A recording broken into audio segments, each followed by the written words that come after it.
e tua justiça pela minha vida. Jesus, este é o teu sangue.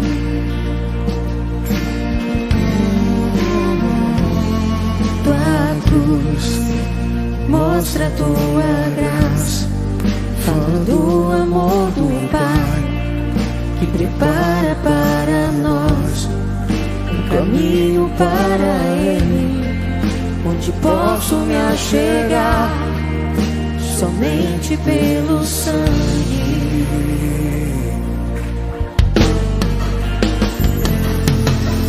Que nos lava dos pecados, o que nos traz restauração. Nada além do sangue, nada além do sangue de Jesus. Oh, o que nos faz brancos como a neve, feitos como amigos de Deus. Nada além do sangue, nada além do sangue de Jesus.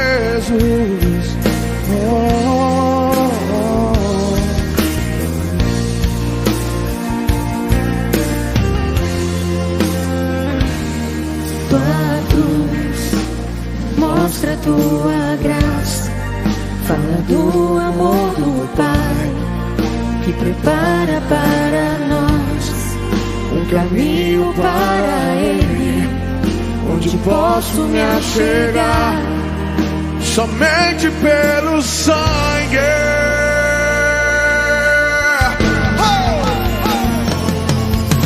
O que nos lava dos pecados, o que nos traz restauração. Nada além do sangue, nada além do sangue de Jesus.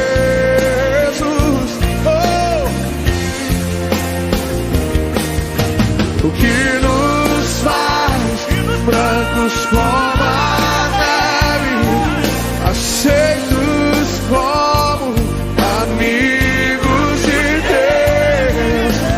Nada além do sangue, nada além do sangue de Jesus. Quantos aqui são livres, livres, livres, livres?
mais que a neve,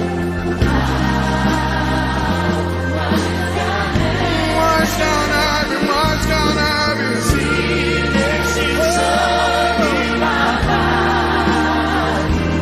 mais alto que a neve serei. Nos lava os pecados,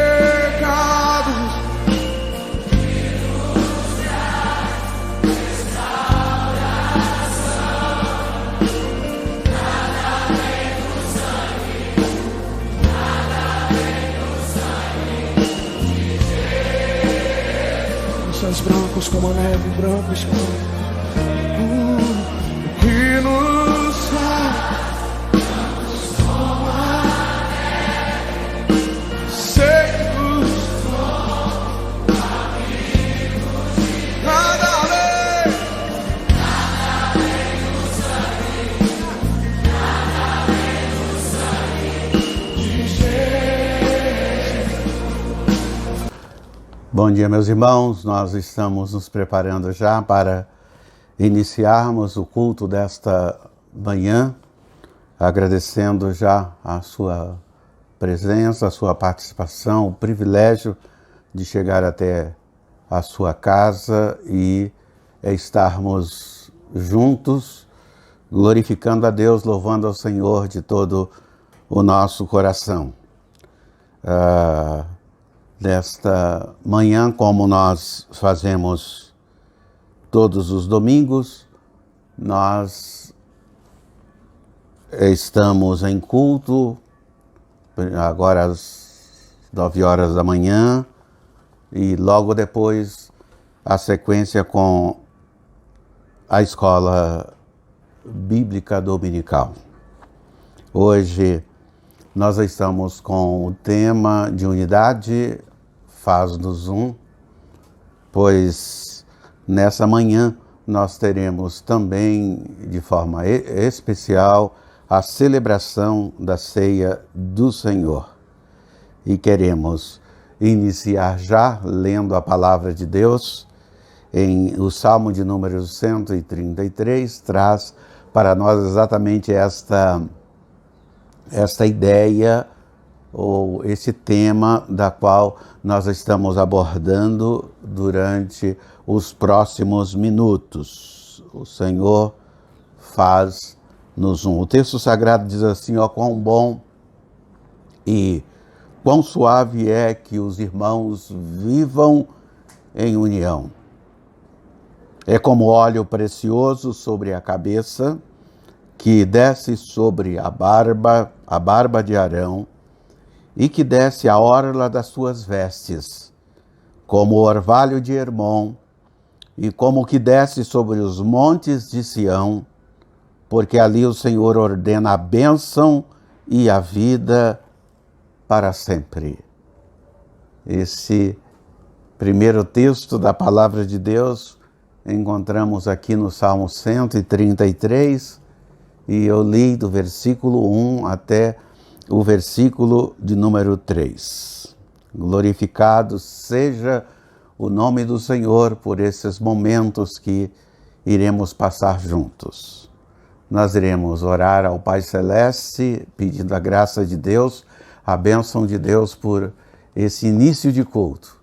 E que Deus esteja abençoando meu irmão, minha irmã, meus amigos, a sua vida, a vida da sua família, e que esses próximos minutos sejam um tempo de gratidão a Deus, de glorificação ao Senhor, e que nós possamos fazer isso com muita alegria. Vamos orar ao Senhor. Pai querido, Deus bondoso, nos encontramos nesta manhã reunidos, ó Deus, para cultuarmos a Ti, para bendizermos o Teu nome. Louvado seja o Teu nome, ó Deus. Todo este momento de cultos, nossos irmãos, as famílias reunidas agora em suas casas, ó Deus. Ó Pai querido, que a Tua palavra possa falar ao coração de cada uma delas, mas também, ó Deus, elas verem a oportunidade de poder cultuar ao Senhor.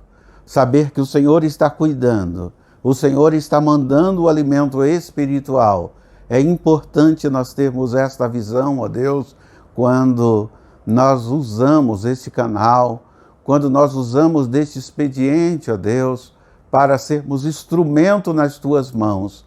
Saber que a tua palavra, os cânticos, os hinos, as orações estão chegando aos nossos irmãos. Nós estamos compartilhando isto com muita alegria. Portanto, ó Deus, abençoe a vida de cada um dos teus filhos. Oramos em nome do Senhor Jesus.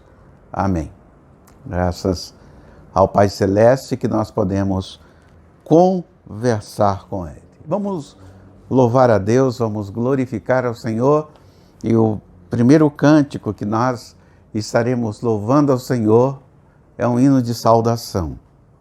Um hino onde nós saudamos ao nosso Salvador Jesus Cristo e queremos convidar você, queremos convidar a sua família para também fazer isso. O hino 566 do cantor cristão.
Como é bom glorificarmos a Deus, como é bom nós cantarmos, como é bom nós abrirmos a nossa boca e deixar que aquilo que está dentro do nosso coração seja apresentado ao Senhor, para que o culto se revista de verdade e que haja a presença do Espírito de Deus.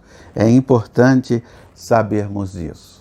O próximo texto que quero compartilhar com vocês nessa manhã está na primeira carta de João, no capítulo de número 1, primeiro capítulo de 1 João, o versículo 5 até o versículo de número 7, nós encontramos a palavra de Deus dizendo assim: Deus é luz e nele não há trevas alguma.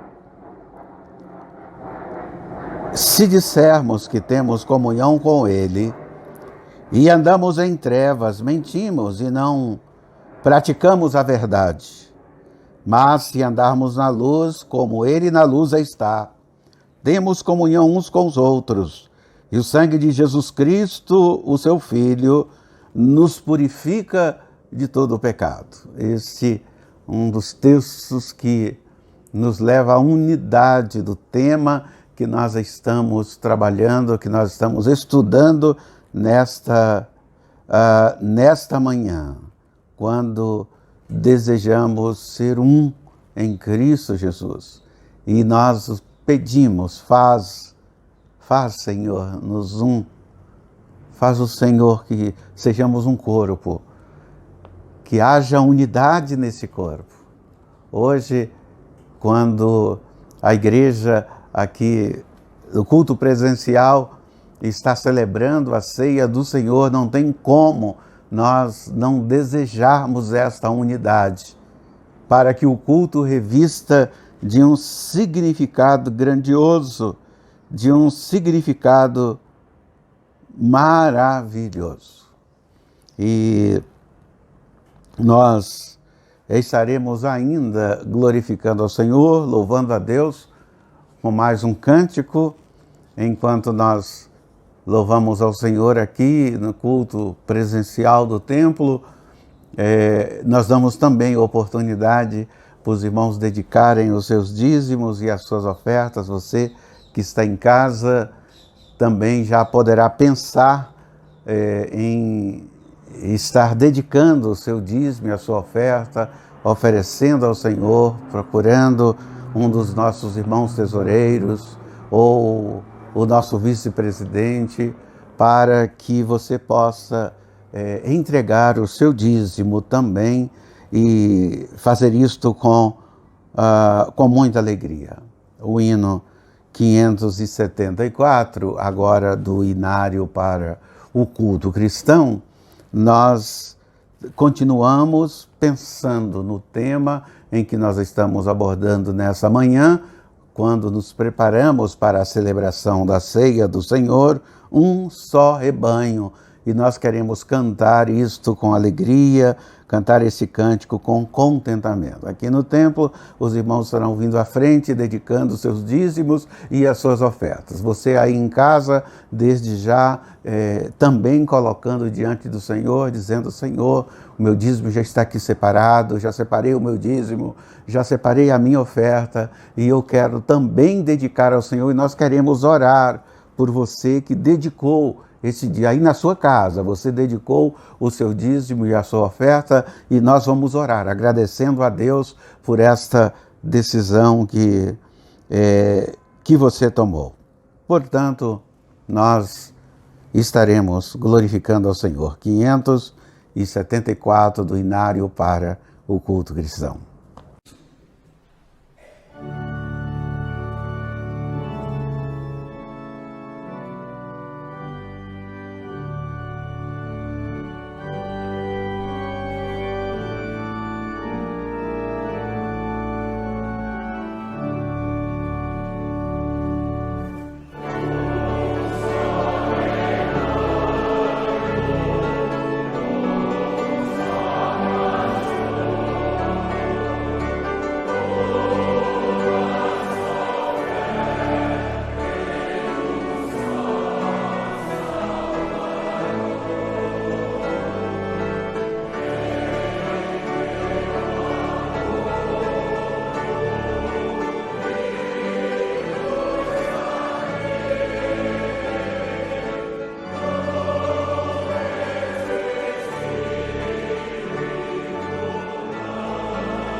É dessa unidade que nós queremos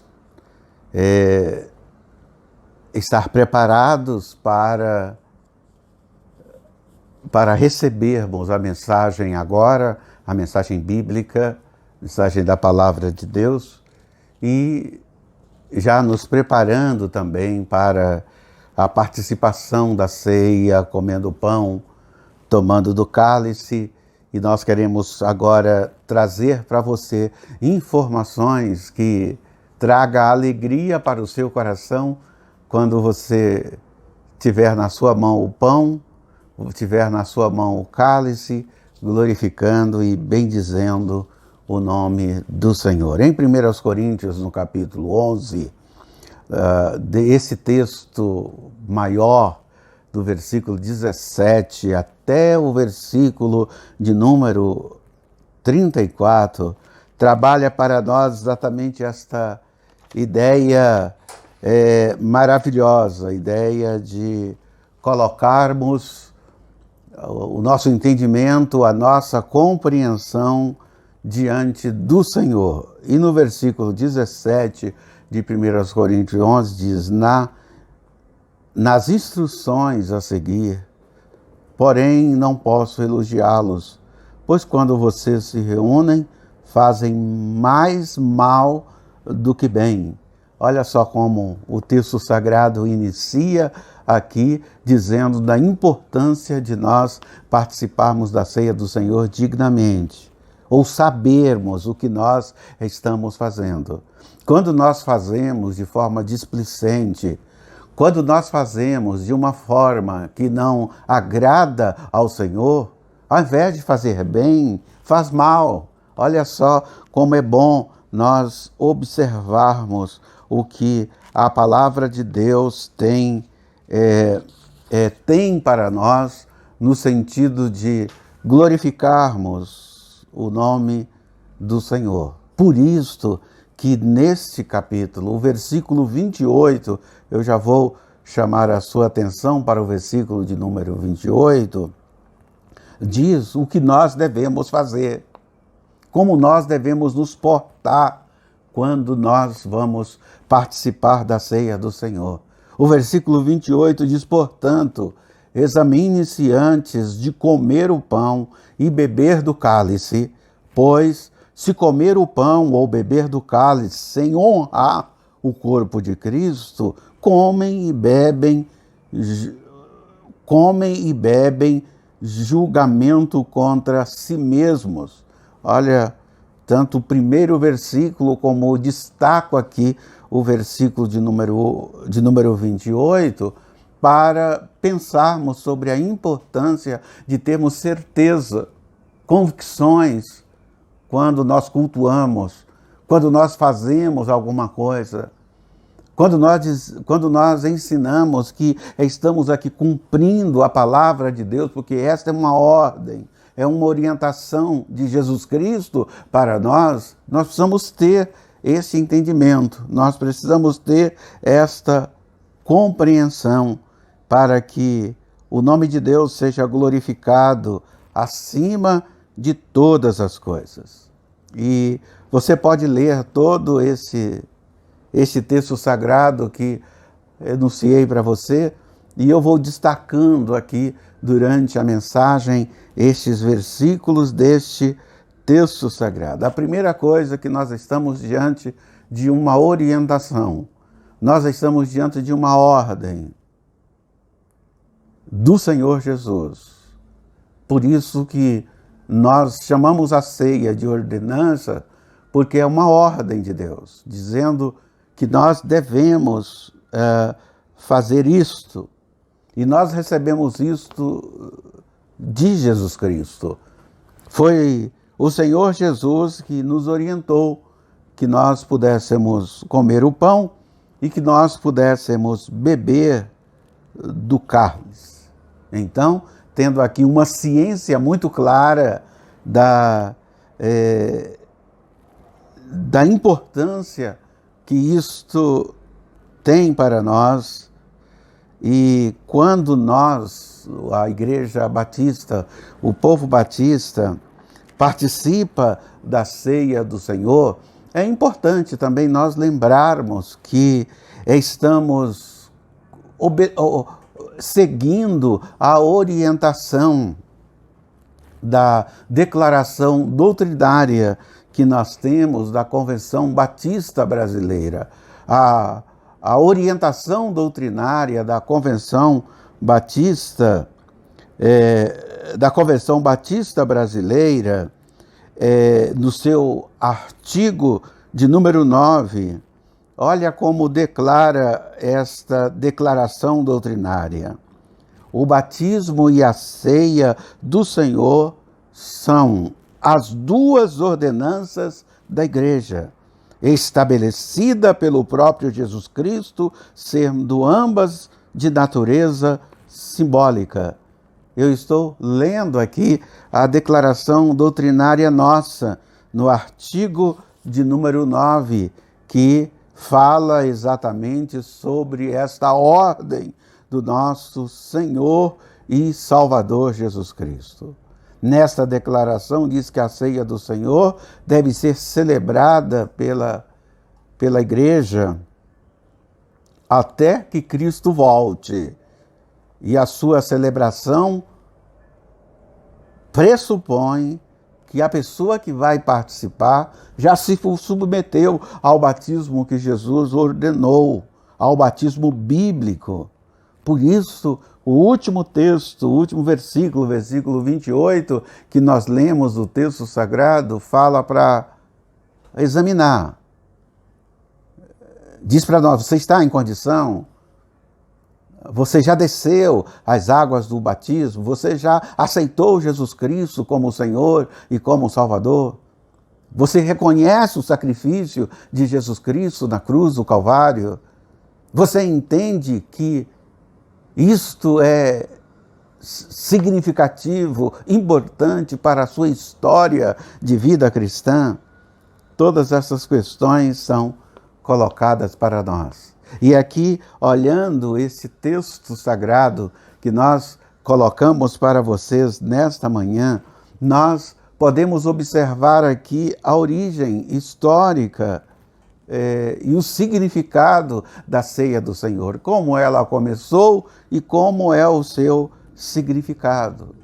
Olhando o texto sagrado, observamos que a origem histórica da ceia do Senhor é a ceia que Jesus, a primeira ceia, a primeira celebração da ceia do Senhor que Jesus Cristo ministrou com os seus apóstolos. Ali inicia, ali começa todas as coisas antes da sua crucificação, antes do momento que ele iria se sacrificar, morrer na cruz do Calvário por mim, por você, pelo mundo inteiro.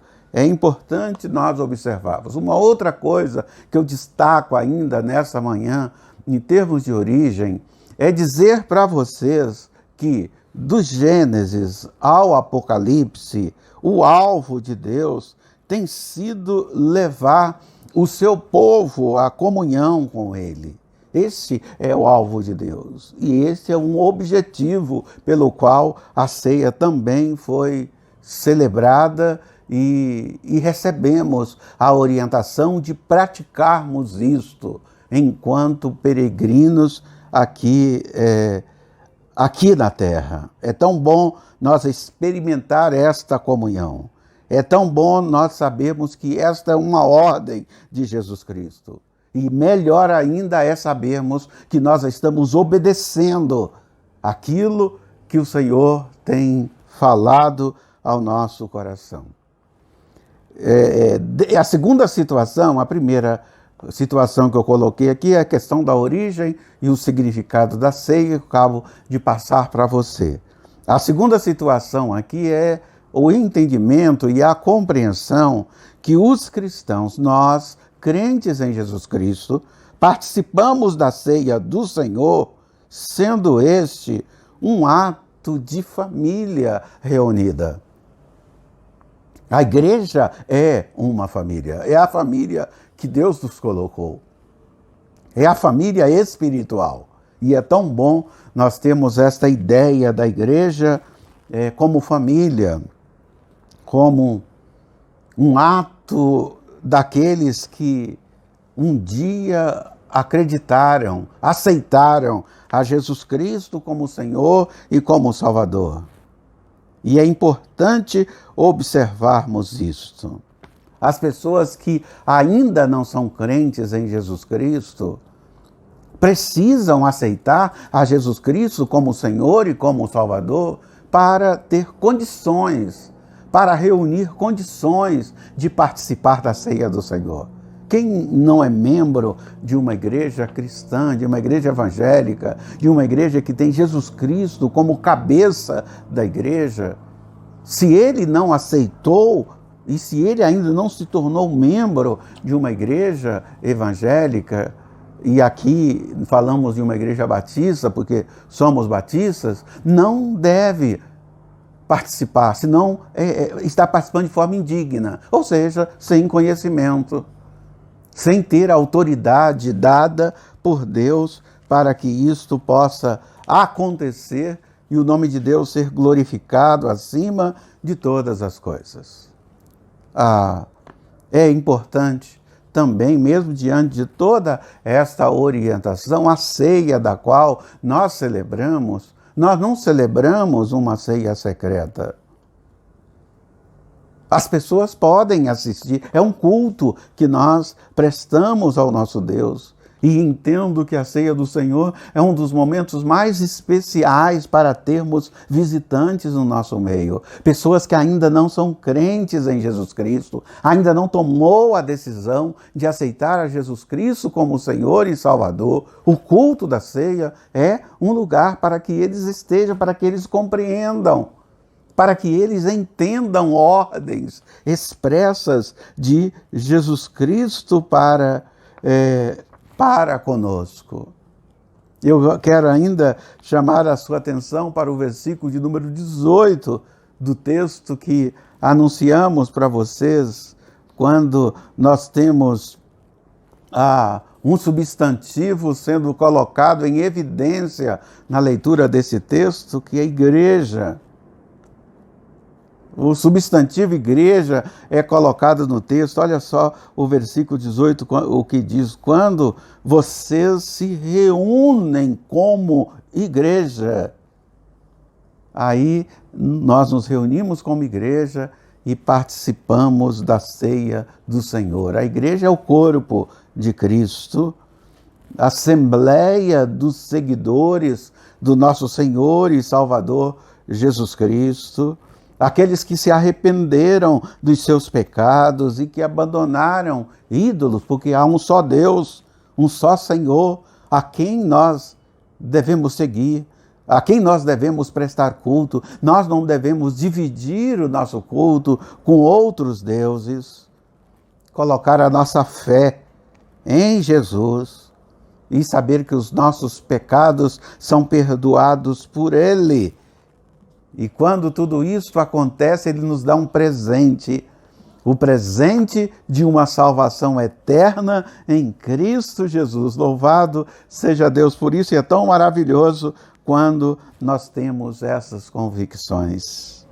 A terceira situação que eu quero destacar para vocês nessa manhã, antes de iniciarmos a entrega do pão, do cálice para os irmãos que estão aqui no templo, cultuando ao Senhor com culto presencial, é o ato físico da ceia do Senhor. Eu preciso saber como que ela é, como ela é composta. É importante.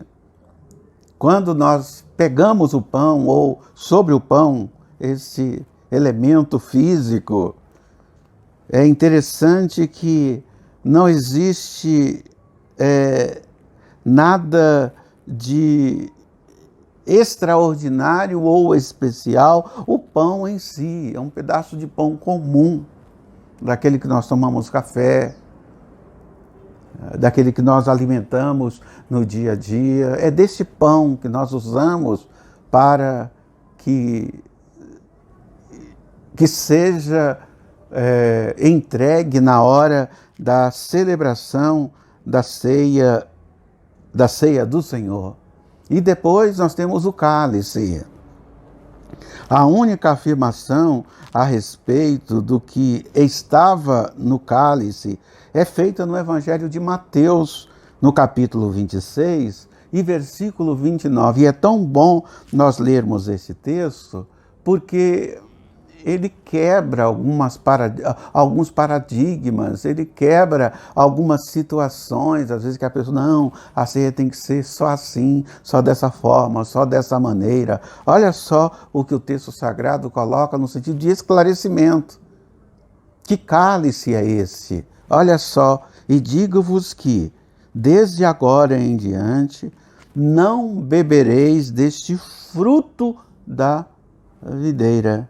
Olha só, nós estamos observando aqui que fala que é do fruto da videira até aquele dia em que hei beber de novo convosco no reino de meu Pai.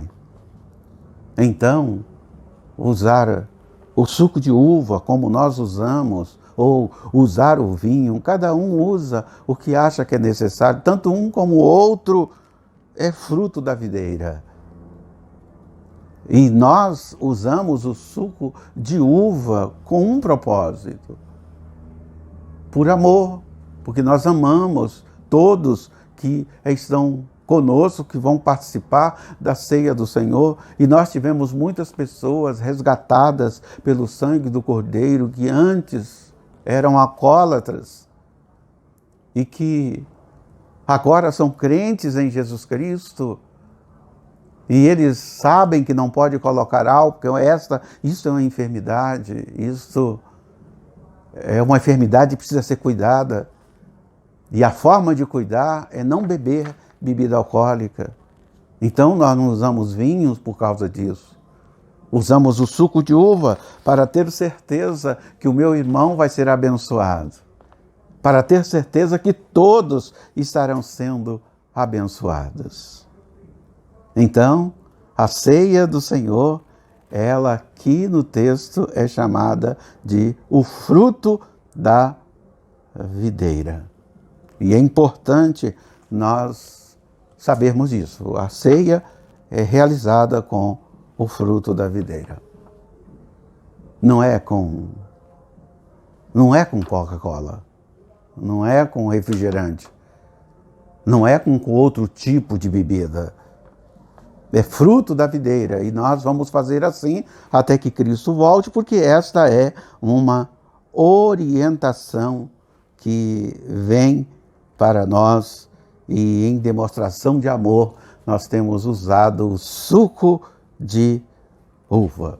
Celebramos a ceia do Senhor mensalmente, uma vez por mês. E se nós realizássemos de 3 em 3 meses? E se nós realizássemos uma vez por ano? Havia algum erro? Não, não há erro nisso. Nós, os batistas, escolhemos uma vez por mês, entendendo que a cada final de mês, ou a cada início de mês, no nosso caso, o primeiro domingo, nós iniciamos com esta lembrança do que durante todo o mês nós vamos cultuar, nós lembramos do que Jesus Cristo fez por nós. E eu quero terminar esta mensagem lembrando para você a íntegra da nossa declaração doutrinária. E nós precisamos saber que esta é uma declaração doutrinária nossa, nós acreditamos nisso. No seu artigo 9º, diz assim, a nossa declaração doutrinária, e nós encerramos a mensagem, a reflexão desta manhã, essa reflexão doutrinária, porque estamos passando para você a importância do motivo pelo qual nós celebramos e por que nós celebramos a ceia do Senhor. E o artigo na íntegra diz assim, eu vou ler para você. A ceia do Senhor é uma cerimônia da Igreja reunida, comemorativa e proclamadora da morte do Senhor Jesus Cristo. Simboliza, por meio dos elementos utilizados, pão e cálice.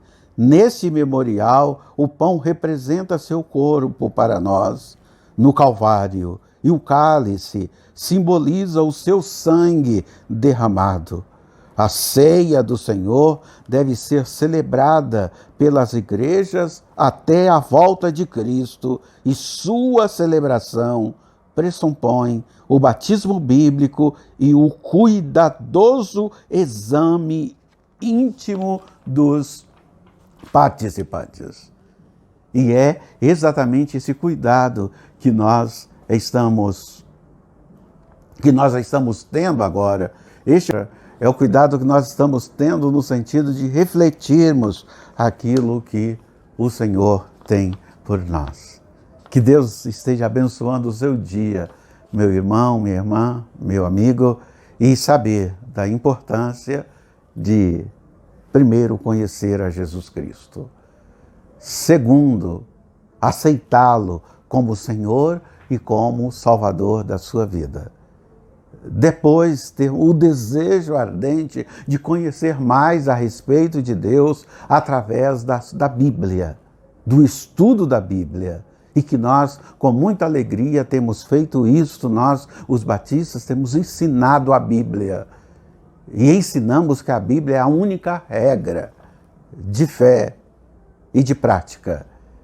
Isso nós ensinamos para que possa ser valorizado cada vez mais. E hoje, quando você ouviu a respeito da celebração da ceia do Senhor, é importante você saber que você precisa.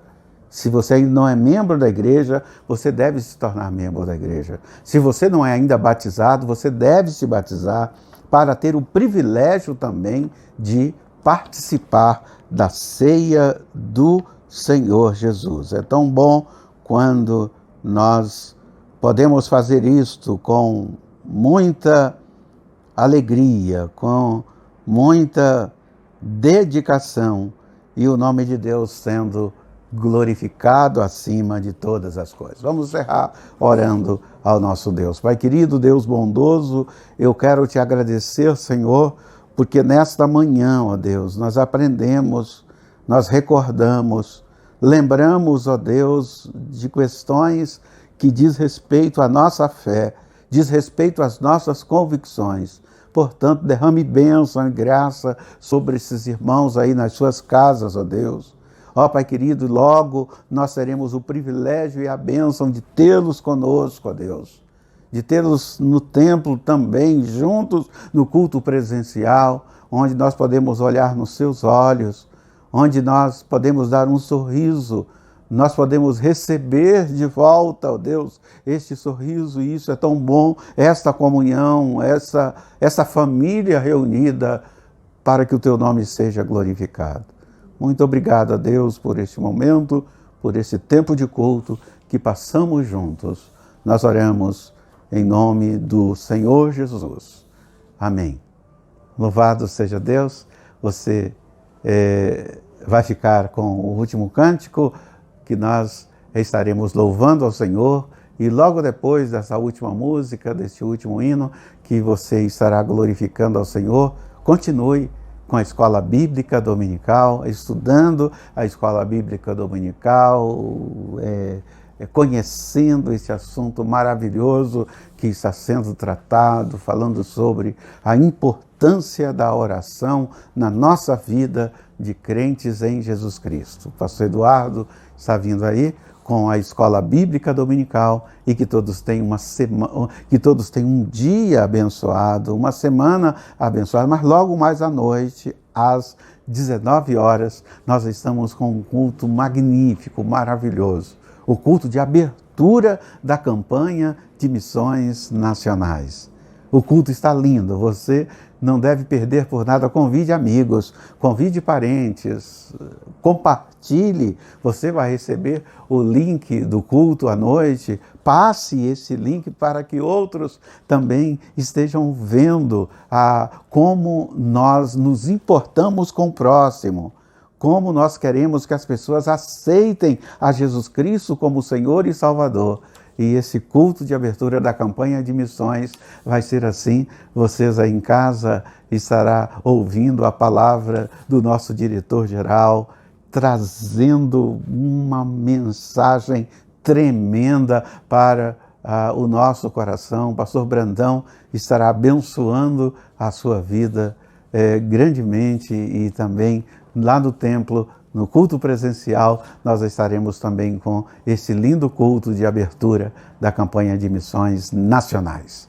Que Deus te abençoe, derrame graça, e à noite, às 19 horas, estaremos juntos. Fique aí com a Escola Bíblica Dominical. Até, queridos. Que Deus abençoe.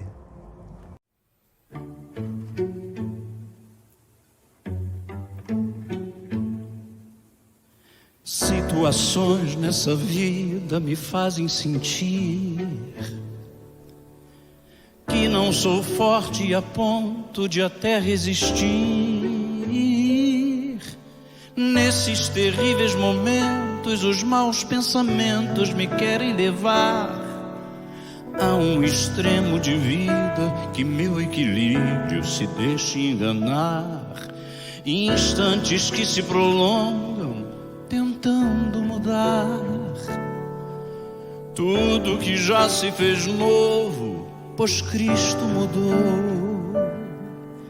Tentando hoje trazer o que eu tento esquecer. Sou vencedor e ninguém poderá me deter, pois eu sei que jamais eu provado serei, além do que eu possa suportar.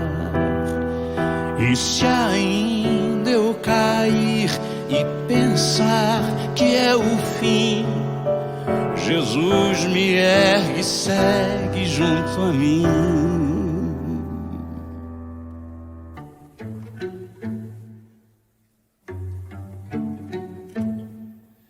Instantes que se prolongam, tentando mudar tudo que já se fez novo, pois Cristo mudou. Tentando hoje trazer o que eu tento esquecer. Sou vencedor e ninguém poderá me deter, não, não. Pois eu sei que jamais eu provado serei, além do que eu possa suportar. E se ainda eu cair e pensar que é o fim, Jesus me ergue e segue junto a mim. Pois eu sei que jamais eu provado serei, além do que eu possa suportar. E se ainda eu cair e pensar que é o fim, Jesus me ergue e segue junto a mim. Jesus me ergue e segue sim. Jesus me ergue e segue sim. Jesus me ergue e segue junto a mim. Jesus me ergue e segue sim. Jesus me ergue e segue sim. Jesus me ergue e segue junto a mim. Jesus me ergue e segue sim. Jesus me ergue e segue sim. Jesus me ergue e segue junto a mim. Jesus me ergue e segue sim. Jesus me ergue e segue sim. Jesus me ergue e segue junto a mim.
Olá, meus queridos, vamos a mais uma aula da nossa Escola Bíblica Dominical. Estamos chegando na lição de número 10, estamos estudando sobre oração e hoje nós vamos estudar um pouco sobre a visão do apóstolo Paulo sobre oração. Uma oração diferente do que nós estamos acostumados a realizar, mas é uma oração que precisa fazer parte da nossa caminhada. Então, o título da nossa lição hoje, Oração Missional, um estudo sobre o apóstolo Paulo, né? O nosso texto áureo se encontra em Efésios capítulo 3, versículo 16 e 19, que eu estarei lendo agora, que diz assim, Efésios 3,16, para que segundo as riquezas da sua glória vos conceda que sejais interiormente fortalecidos com poder pelo Espírito Santo, e que Cristo habite pela fé em vosso coração, a fim de que, arraigados e fundamentados em amor, vos seja possível compreender, juntamente com todos os santos, a largura, o comprimento, a altura e a profundidade deste amor, e assim conhecer esse amor de Cristo, que excede todo entendimento, para que sejais preenchidos até a plenitude de Deus. Paulo, oração missional. O apóstolo Paulo, ele entende a oração como um instrumento poderoso para a missão de Deus no mundo. E nós precisamos captar essa mensagem e entender esse conceito paulino para as nossas vidas.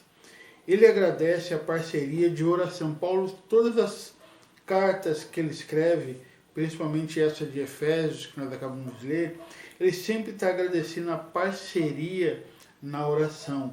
Paulo compartilha com os crentes de Corinto também as dificuldades na viagem missionária. O apóstolo quer que a igreja saiba das dificuldades, dos riscos, do medo, de morte que eles tiveram que enfrentar. E no final do seu relatório missionário, Paulo reafirma que a confiança na providência de Deus como resultado na oração dos irmãos. E é interessante, eu aprendi um termo com alguns missionários que eu costumo sempre estar compartilhando, que eu estou do outro lado da corda. É o que Paulo está fazendo aqui. Ele escreve as cartas das igrejas de Efésios, Coríntios, Gálatas, Colossenses, Filipenses, sempre ressaltando essa questão da importância no ministério dele daquelas orações que os irmãos faziam, para mostrar para nós que quando nós oramos pelos missionários, oramos pela missão que Deus determinou que fosse realizada, a gente desfruta desse grande privilégio que Paulo está passando para a igreja. E ele escreve assim,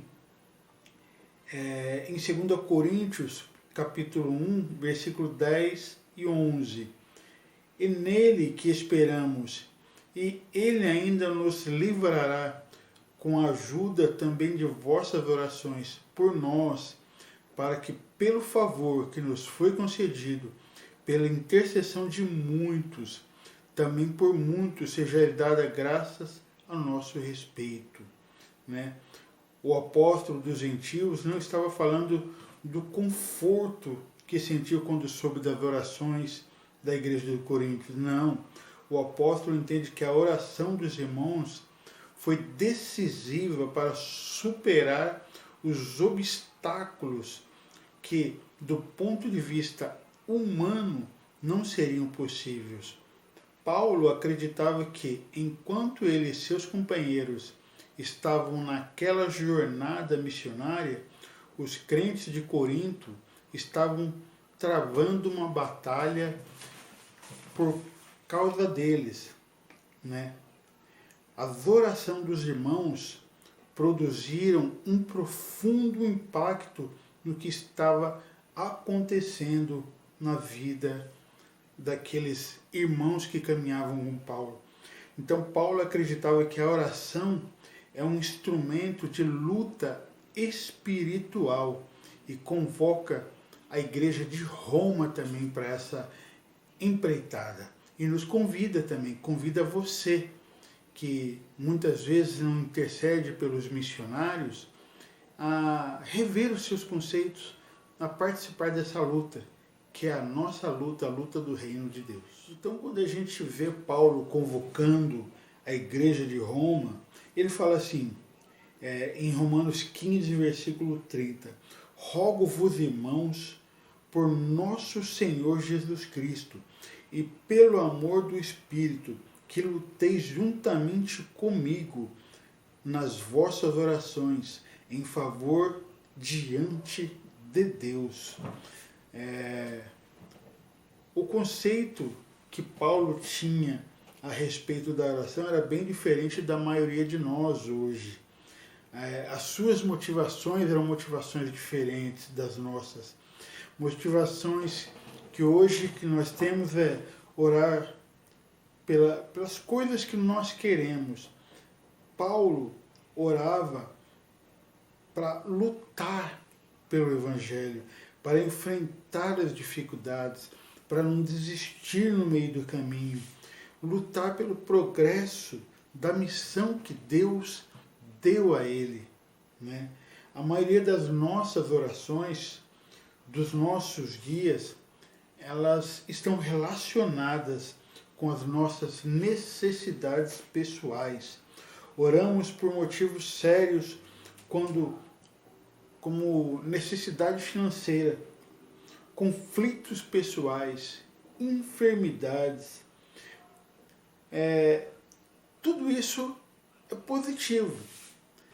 Mas o que Paulo está procurando ensinar para nós, e estava procurando ensinar para a igreja, que existe uma grande batalha espiritual que é travada, para que o Evangelho não tenha um avanço significativo. E para isso, ele está convocando os irmãos a, junto com ele, clamarem a graça de Deus, a misericórdia de Deus, né? E às vezes nós oramos assim por coisas tão frívolas, né? Como encontrar uma vaga no estacionamento do shopping, pela festinha de aniversário, pelos nossos sonhos de consumo, né? Às vezes, eu queria comprar um tênis, eu queria comprar um celular, eu vou orar para Deus me abençoar e comprar um celular, né? Não há nada de errado nisso. Mas o que Paulo está ensinando para nós e que nós estamos aprendendo com essa lição de hoje é que as nossas orações elas têm que ser um pouquinho mais profundas. Temos que orar por essas coisas? Temos, porque a Bíblia diz que nós temos que apresentar tudo diante de Deus. Mas não pode ser isso. A gente tem que começar a pensar além dos nossos desejos e entender que já que nós não podemos estar na linha de frente como missionários, nós somos convocados a dobrarmos os nossos joelhos, emprestarmos os nossos joelhos para aqueles que estão lá, enfrentando a fome, o frio, né, a perseguição, o perigo de morte. É para isso que nós somos convocados. E precisamos ver isto como um grande privilégio. Um grande privilégio. Acredito que temos subestimado a importância e o alcance das nossas orações. Quando o que está em jogo é a missão de Deus no mundo. Então, quando nós oramos pela missão de Deus, O que fazer para as nossas orações focalizar a missão de Deus no mundo? É uma pergunta. O que nós precisamos fazer para que as nossas orações focalizem a oração de Deus, a missão de Deus no mundo? Orar pela missão de Deus é a maneira mais básica de participar de tudo aquilo que Deus está fazendo no mundo e ao meu redor. Oramos pela missão de Deus quando oramos a fim de que o Evangelho seja anunciado para todos os povos e nações, para a minha cidade, para o meu bairro, para as pessoas com quem eu me relaciono, intercedendo pelo crescimento da Igreja de Cristo, inclusive a minha comunidade local, que os meus vizinhos, os meus amigos conheçam o Deus que eu conheço, interceder pelos missionários, pelos pastores, pelos que trabalham e se esforçam pelas causas do reino, pelos irmãos e irmãs, a fim de que permaneçam firmes no propósito de Deus em suas vidas. Clamarmos pela igreja perseguida, pelos irmãos e irmãs que pagam até mesmo com suas vidas pelo simples fato de confessarem Cristo como seu Senhor e Salvador. Então, quando nós entendemos que nós podemos apresentar os nossos sonhos, os nossos projetos, as nossas coisas, mas a nossa oração, ela precisa incluir o reino de Deus, as coisas de Deus, né? Porque Deus ele quer salvar toda a humanidade e conta comigo e com você nesse momento de oração. Então o apóstolo Paulo, em suas viagens missionárias, ele plantou igrejas por toda a Ásia Menor e muitos desses líderes que ele havia estabelecido nessas igrejas estavam enfrentando por lutas, por dificuldades, por perseguições, né? E por isso que Paulo convoca as igrejas por onde ele passou para estar intercedendo uns pelos outros. E Paulo, ele ora pelos crentes em Roma. E a gente vê isso no capítulo 15. Paulo diz assim: que o Deus da perseverança e do ânimo vos dê o mesmo modo de pensar entre vós, segundo Cristo Jesus, para que, unânimes, a uma só voz, glorifiquem a Deus e Pai do nosso Senhor Jesus Cristo. Ainda no capítulo 15, Paulo ora dizendo que o Deus da esperança vos encha de toda alegria e a vossa paz e fé, para que transbordeis na esperança pelo poder do Espírito Santo.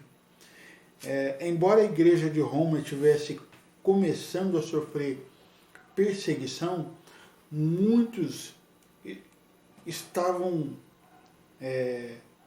vivendo de uma maneira hostil, né?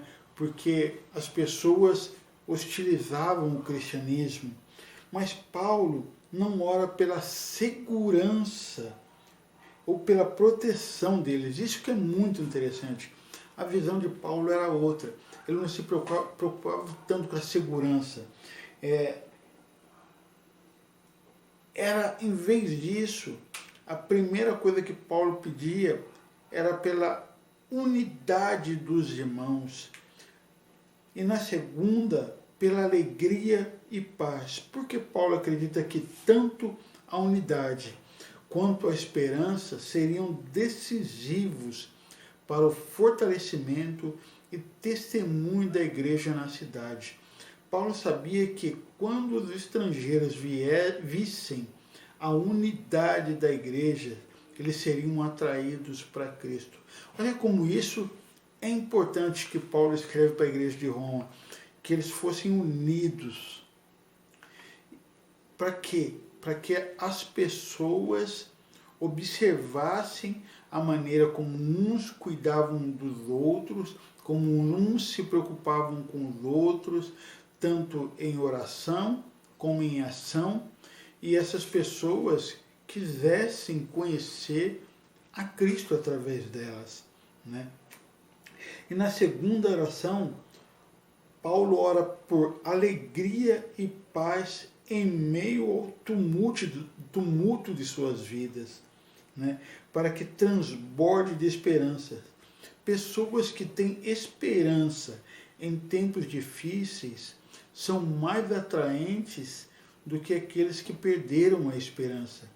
Quando um crente passa por uma situação muito difícil, sem perder a esperança, e até mesmo com um sentimento de alegria, as pessoas se perguntam como ele consegue passar por tudo isso, como ele consegue se manter de pé. E aí, meu querido, uma coisa que eu aprendi com um professor meu, nós colocamos um ponto de interrogação na cabeça das pessoas, porque elas vão achar que esse cara é louco. Ele precisa de um psicólogo, de um terapeuta, porque tudo que está acontecendo na vida dele, ele continua em paz, ele não se esgoelou, ele não saiu quebrando nada, ele continua confiando em Deus, ele continua indo para a igreja, mesmo o que aconteceu.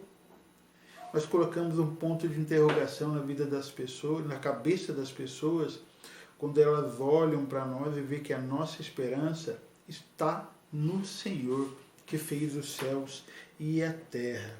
E as pessoas perguntam, vão perguntar, e o cristão, quando as pessoas começam a perguntar para ele por que ele está suportando tudo isso, é uma oportunidade que Deus lhe concede de você compartilhar a sua fé, compartilhar no Deus que você crê, num Deus que te salvou, que te resgatou. É uma oportunidade de você abrir o seu coração para uma pessoa que não conhece Deus, entender o amor de Deus que excede todo o entendimento. Aí a gente começa a lembrar do que Paulo também disse, que o amor de Cristo nos constrange. E por nos constranger, as pessoas vão ser constrangidas também por esse tão grande amor. E é por esta razão que Paulo orou, não para que os irmãos fossem poupados da situação difícil, mas que tivessem paz e alegria, esperança no meio delas, a fim de que os não crentes fossem atraídos para o Evangelho. Nessa parte, Paulo ele começa a orar pelos crentes de Éfeso. Éfeso era uma cidade dominada pela adoração de Artemis ou Diana, né? E era uma grande bagunça naquela cidade, né? Muita idolatria, muita coisa errada. Mas Paulo, ele, com a mensagem do Evangelho, ele disse para aqueles irmãos assim,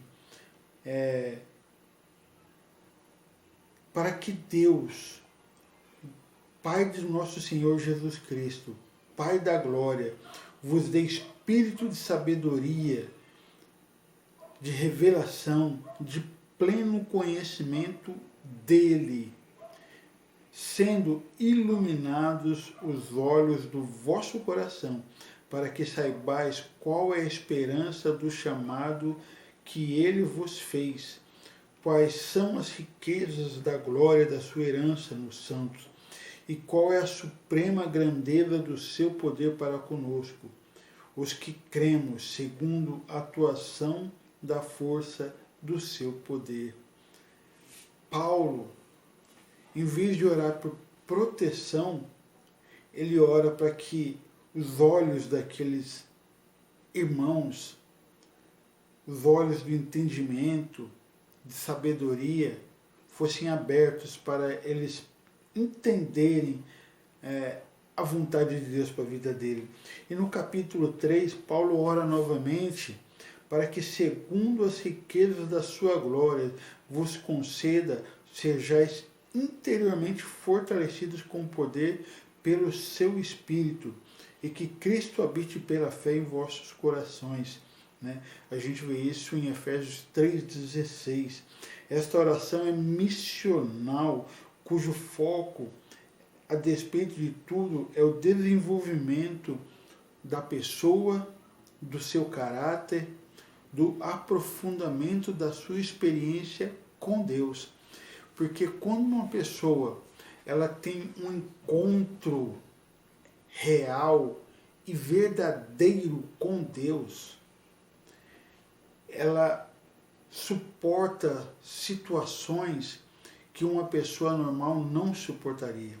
Mas quando uma pessoa ela tem esse encontro com Deus, e Paulo pede para que eles orem, para que Deus se revele cada dia mais a ele em cada situação, para que eles não percam a fé, para que eles continuem firmes, né? A fim de que pudessem se tornar a cada dia mais parecidos com Cristo.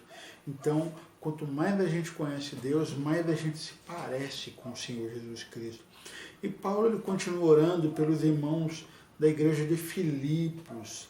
E ele ora assim: e peço isso em oração, que o vosso amor aumente cada vez mais em pleno conhecimento e em todo entendimento, para que provai as coisas superiores, a fim de serdes sinceros e irrepreensíveis até o dia de Cristo, cheio do fruto de justiça que vem por meio de Jesus Cristo para a glória e louvor de Deus. O resultado que Paulo deseja na vida dos irmãos de Filipos é que eles aprendam a discernir o que é melhor e que tivessem vidas puras, sem culpa. Por isso traria glória, porque isso traria glória e louvor para Deus, né?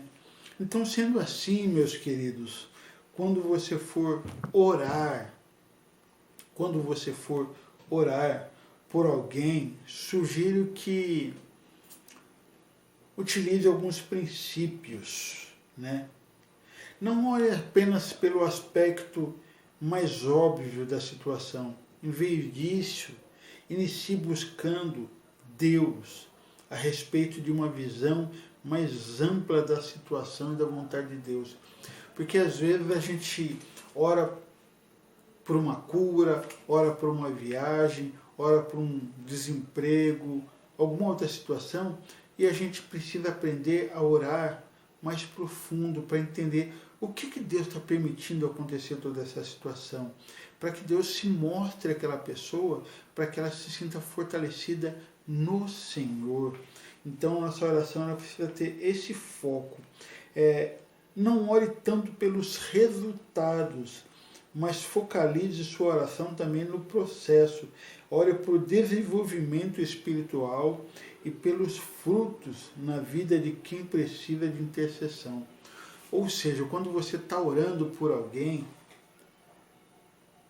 peça que Deus faça com que nasça frutos, que aquela situação que aquela pessoa está vivendo, faça com que ela cresça, que ela amadureça, que ela entenda o propósito de Deus na vida dela e que isso traga felicidade para ela, traga paz e que ela transborde isso para outras pessoas. Isso é dar frutos, isso é frutos dignos de arrependimento, como ensinou Jesus, né? Não se esqueça de lutar em oração a fim de que a missão de Deus se realize por meio daqueles que por quem estamos intercedendo, no caso, os missionários. Nós estamos aí, começaremos hoje uma campanha de missões nacionais, né? E você pode procurar as irmãs responsáveis aí por esse ministério, a irmã Maria, né? Para pedir informação sobre missionários, sobre o que está acontecendo no campo e adotar um missionário em oração. E você vai participar de toda a luta dele, né? E você vai se sentir mais próximo de um missionário. Então, assim, procure, pesquise né? Se envolva, se doe e ore para que os frutos apareçam. E que Deus te abençoe, meu querido. Espero que esta aula sobre essa questão missional, ela te incomode para que você entenda que você pode melhorar a sua vida de oração e participar melhor do que Deus está fazendo no seu bairro, na sua cidade, no seu país e no mundo, tá bom? Bom domingo, que Deus o abençoe, fica na paz do nosso Senhor e Salvador Jesus Cristo. Amém.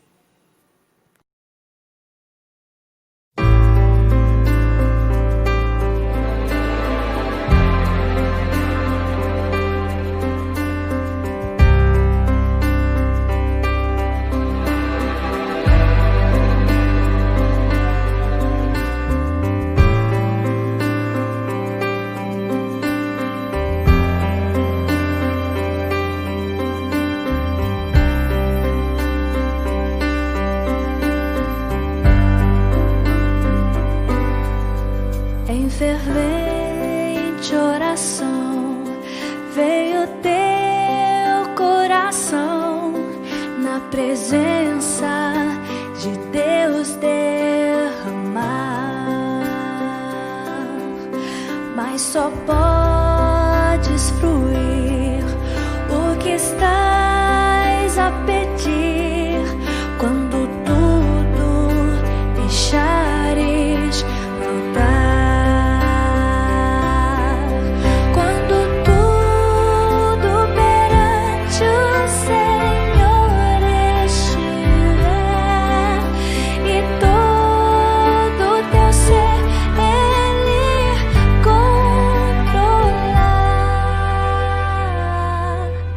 Só então há de ver que o Senhor tem poder quando tudo deixares brotar.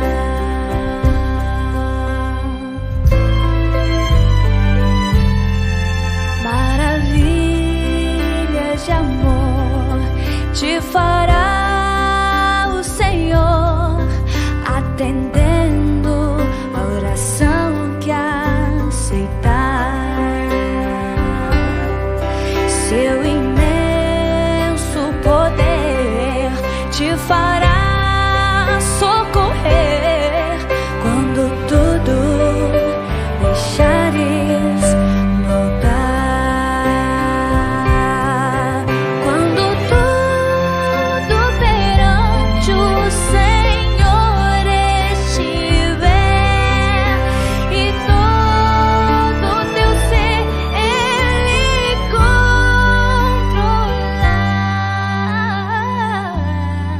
só então há de ver que o Senhor tem poder quando tudo deixares brotar.